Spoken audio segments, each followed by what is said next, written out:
Rizal. Rizal? Teka, saglit. Nandito siya eh.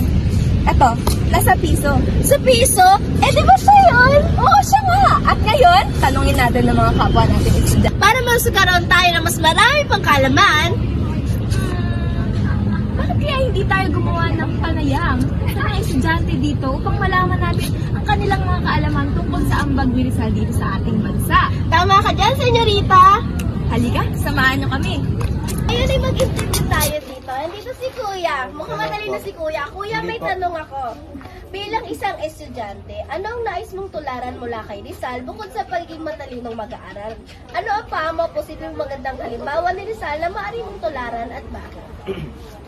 Para sa akin po, ang mga dapat na tularan natin kay Rizal, yung pagmamahal sa bayan, yung kagitingan, yung pagbubuhis ng buhay, yung walang takot para sa karamihan, para sa ikabubuti ng nakararaming tao, at yung sense of justice niya. Yun, salamat Kuya. Ang ganda ng sagot mo. Thank you po. Salamat Thank you po. Sa NUST sa Makap Campus at mag-i-interview po tayo. Kuya, pwede po bang sa gitna ng adhikain ni Rizal para sa pagkakaisa ng bansa, paano mag-aambag ang GSBA student sa pag-unlad ng ekonomiya sa Pilipinas gamit ang research-based approach, practical na implementasyon, literado at advokasya habang pinagpapatibay ang integridad ng kabataan at nasyonalismo bilang alaala ni Rizal?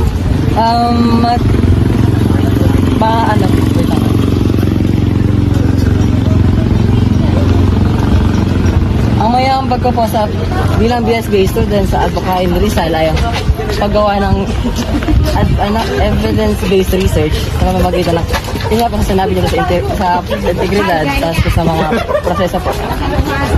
Salamat po. Bilang isang BSBA student, ano ang mga nakuha kung paano natin aral mula sa mga naging negosyo ang Rizal sa adat nito? Bilang isang estudyante, ang natutunan ko kay Rizal ay kung paano maging madiskarte and kung paano yung tamang pag-handle ng business, hindi lamang para kumita, kundi para na rin makatulong sa community. Thank you po. Mag-interview na po tayo. Mag-interview natin si Kuya. Hello Kuya. Pwede po sa anong paraan po nag-uugnay ang pananaw ni Jose Rizal sa nasyonalismo at pagiging makabayan sa etika at negosyo ng profesyon sa pag-uugal? Sa akin pong palagay, si Rizal po ay sinasabing hindi lamang sa pamamagitan ng pera ay makuha ang tagumpay, kundi po sa responsibilidad, galing at kasanayan po sa lahat ng anumang ginagawa niya. Okay po. Thank you po. Ano ang mga natutunan mo mula sa karanasan ni Rizal bilang isang negosyante at pagpamahala sa iba't ibang sitwasyon at pakikitungo sa iba't ibang uri ng tao sa Pilipinas?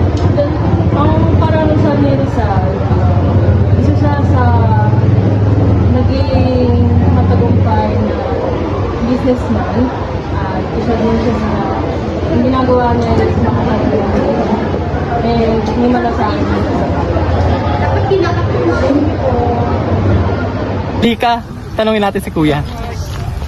Hello po Kuya, ano po pangalan nyo? Jesmar po, Saan po kayo naka-department?